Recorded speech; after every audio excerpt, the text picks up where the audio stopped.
तमाम देखने और सुनने वालों को मेरी तरफ से अस्सलाम वालेकुम। मेरा नाम है मोहम्मद हुमायूं रहमान और आप देख रहे हैं the hidden chapters YouTube channel. नाज़रीन इकराम, भारत के सिपाही जंगी मैदान में कम और अपने जहनों में ज्यादा लड़ रहे हैं और इस जंग का अंजाम अक्सर एक लाश पर खत्म होता है। ये वो सच है जिसे भारतीय मीडिया दबा देता है, मगर द हिडन चैप्टर्स इसे आपके सामने लेकर आएगा। भारत का ये दावा है कि वो खित्ते की सबसे बड़ी ताकत है, लेकिन इस ताकत की जड़ें अंदर ही अंदर सड़ रही हैं, टूट रही हैं और खत्म हो रही हैं। सिर्फ चंद ही सालों के अंदर भारतीय फौज में सैकड़ों खुदकुशियां हो चुकी हैं। हर महीने एक नई खबर, हर हफ्ते एक नया जनाजा और हर दिन एक नया सिपाही टूट रहा है। सवाल ये नहीं कि सिपाही क्यों मरता है, सवाल ये है कि सिपाही अपने हाथों से क्यों मर रहे हैं। क्या ये जंग का खौफ है, या फिर ये दुश्मन का दबाव है, या फिर ये भारत का अपना ही निज़ाम है जो कि इन्हें अंदर ही अंदर मार रहा है। वो अपने घरों से दूर हैं, महीनों तक कैद जिंदगी जीते हैं, जालिम कमांडर्स उनको छुट्टी नहीं देते,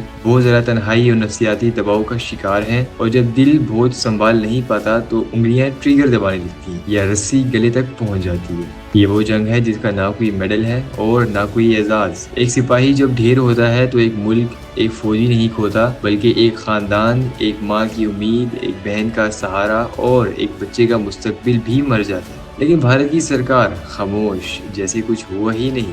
भारत अपने टैंकों, मिसाइलों और बड़े बड़े दावों के पीछे अपनी नाकामियां छुपा रहा है। जो फौज दुश्मन के सामने खड़ी होना चाहती है वो अपने ही अंदर दुश्मन से मर रही है, और ये दुश्मन है जहनी बीमारी, गलत क़यादत और वो सिस्टम जो कि सिपाही को इंसान नहीं, सिर्फ चलता फिरता एक नंबर समझता है। टाइम्स ऑफ इंडिया के मुताबिक सिर्फ 2010 से 2019 तक 1110 इंडियन सोल्जर्स ने खुदकुशी की, और उनमें से 895 सोल्जर्स सिर्फ इंडियन आर्मी के थे। और ये सारे सोल्जर्स जंग में नहीं मरे, बल्कि इनको सिस्टम ने मारा, यानी कि ये लोग अपने हाथों से खुद मरे। यहाँ तक कि द रियूटर्स इसके बारे में लिखते हैं कि India has lost more soldiers to suicide and fratricides than in combats. TV पे तो हीरो बनते हैं, लेकिन रियलिटी के अंदर 12 लाख से ज्यादा जवान किसी टेंट में बर्फ के नीचे या किसी जंगल में कीड़े और मच्छरों के साथ सर्जिकल स्ट्राइक के पोस्टर लगते हैं, लेकिन नीचे लिखा होता है no leave for 18 months. Bharat के जवान के लिए सबसे बड़ा दुश्मन पाकिस्तान नहीं, बल्कि उसका अपना खुद का सिस्टम है। अफसर छुट्टी पर जाते हैं और एंजॉय करते हैं, लेकिन जवान कभी भी नहीं जा सकता।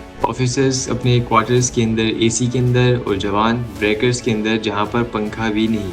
यहाँ तक कि एक इंडियन जवान ने इसके बारे में लिखा था कि हम बॉर्डर पर नहीं, ब्यूरोक्रेसी से लड़ रहे हैं। इसके पीछे कोई वजह ये भी है कि वहाँ पर एक बहुत ही अजीब किस्म का रूल है, और वो है मर्द बन रोना मना है। डिप्रेशन मतलब कि तुम वीक हो, एंजाइटी मतलब कि तुम बुज़दिल हो, PTSD, अरे ये तो एक कौन सा हॉलीवुड का वर्ड है। SPR फाउंडेशन के मुताबिक 80% सोल्जर्स साइकोलॉजिकल डिस्ट्रेस के अंदर हैं, और उनको हेल्प किसी किस्म की नहीं दी जाती। एक आम इंडियन सोल्जर साल में मुश्किल से कुछ ही दिन घर जाता है, और फिर सियाचिन ग्लेशियर्स या फिर अरुणाचल जंगल या कश्मीर की लाइन ऑफ कंट्रोल, दूरी इतनी ज्यादा कि घर का एड्रेस भी याद नहीं रहता किसी को। और यहीं पर द टाइम्स ऑफ इंडिया लिखता है कि प्रोलॉन्ग डिप्लॉयमेंट और डोमेस्टिक स्ट्रेस सुसाइड के मेन रीजंस हैं। पॉलिटिक्स ने उन्हें सिंबल बना दिया, प्रोपेगेंडा ने उन्हें पोस्टर बना दिया, मीडिया के लिए सोल्जर एक TRP का टूल है, न्यूज में हीरो और रियल लाइफ में पेंडिंग लीव और salary disputes. Indian defence review के मुताबिक 60% रिटायर्ड फौजियों ने कहा कि system doesn't care about us after retirement. वो कहने को तो सोल्जर थे, लेकिन सिस्टम के लिए एक नंबर बनकर रह गए थे। अब जरा कंपैरिजन करते हैं। पाकिस्तान आर्मी में भी दर्द है, स्ट्रेस है, लेकिन एक चीज जो कि साइकोलॉजिकल ब्रेक बन जाती है, खुदकुशी गुनाह है। शहादत का कंसेप्ट एक रिलीजियस बैरियर बन जाता है अगेंस्ट द सुसाइड। लेकिन इसका दूसरा पहलू भी ये है कि जब दर्द छुपाया जाए तब डिप्रेशन रिपोर्ट नहीं होता।